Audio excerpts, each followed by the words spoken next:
So you've seen them everywhere, right? Castor oil and coconut oil. They're all over the place. But here's the thing. Are they actually interchangeable? The answer is a big, fat no. And in the next few minutes, we're going to break down exactly why and help you figure out which one of these amazing oils your skin is actually crying out for. I love this quote because it's the perfect way to think about this. When your skin is acting up, when it's rebelling, the absolute last thing you want to do is throw a bunch of random products at it. That's just chaos. What you need is a calm, targeted solution. And that's exactly what we're going to find today. And that really gets to the heart of the matter, doesn't it? It all boils down to one simple question. What are you actually trying to do? Are you looking for some serious, deep healing for a specific spot? Or do you just need some simple, everyday moisture to soften things up? That's the fundamental difference we're looking at. I want you to think of these oils like two different tools in your skincare toolkit. You wouldn't use a sledgehammer to hang a tiny picture frame, would you? Of course not. Well, the same logic applies here. It is all about picking the right tool for the job you have in front of you. Okay, so let's formally meet our two contenders.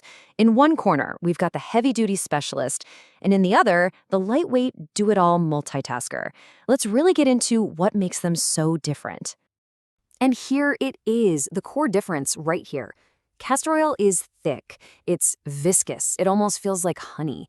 It's designed for specific, heavy-duty work. Coconut oil?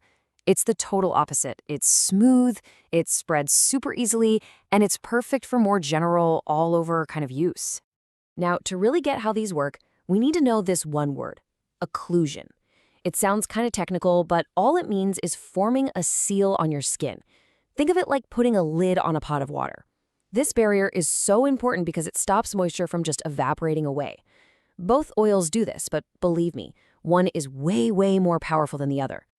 And yeah, that master is castor oil. It has this unique fatty acid called ricinoleic acid, which is why it's so incredibly thick and, well, sticky. It creates the super dense, long-lasting barrier. It is perfect for locking moisture into one specific area, like a cracked heel, and just letting it do its thing overnight. Okay, so now for the second key idea, emollients. This is what gives you that instant, so soft feeling. So while occlusion is about creating a long-term seal, emollients is all about improving the immediate texture and feel of your skin's surface right now. And this is where coconut oil is the absolute star of the show. It's an incredible emollient, it absorbs much faster, it smooths out the skin's surface, and it gives you this really nice, supple, almost glossy finish almost immediately. It's all about that quick, noticeable softness. So here's where it all comes together in one nice little chart. You can really see the trade-offs. Castor oil? Thick, slow to absorb, but its occlusive power is off the charts high, which is why it's so good for targeted healing. Then you've got coconut oil, smoother, absorbs way faster, but with more moderate sealing power. That makes it your go-to for general, everyday moisturizing. All right, so we get the how and the why. Now it's time for the when. Once you understand their unique strengths, you can start matching the right oil to the right job, and that's when you'll get the best results. This is it, the moment of truth. Based on everything we've just talked about, how do you decide which bottle you should be reaching for? Well, don't worry, let's lay out a super simple guide right now. You're going to want to grab the castor oil when you have a specific, really stubborn problem. I'm talking about cracked cuticles or those super dry, rough patches on your elbows and heels that need a serious overnight treatment.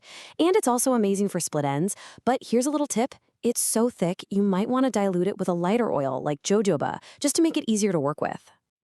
Now, on the flip side, coconut oil is your best friend for everyday maintenance. It's fantastic as a light body moisturizer right after a shower. It gives your hair a beautiful gloss before you shampoo, and it's even great for gently taking off makeup. But, and this is a really big but, if you are at all prone to acne, be super careful about putting it on your face. For some people, it can definitely clog pores. All right, even the simplest tools in the shed need a quick user manual, right? It's not complicated, but there are a few really important safety tips to make sure you get all the good stuff and none of the bad, like irritation. Before you go slathering any new product all over yourself, please, please, please do a patch test. It's so easy. Just rub a tiny dot on your inner forearm, leave it alone for a day or two, and then just check for any redness or itchiness. It takes 2 seconds, and it is the single best way to avoid a major skin freakout. And look, this is incredibly important. These oils are amazing for supporting your skin with minor issues like dryness. They are not medicine. If you have a deep cut or you see any signs of infection, like it's getting really red or warm, or just anything that makes you nervous, skip the oil and please go see a doctor. Okay, let's do a final super quick recap. Number 1, most important, always patch test. Got it? Good.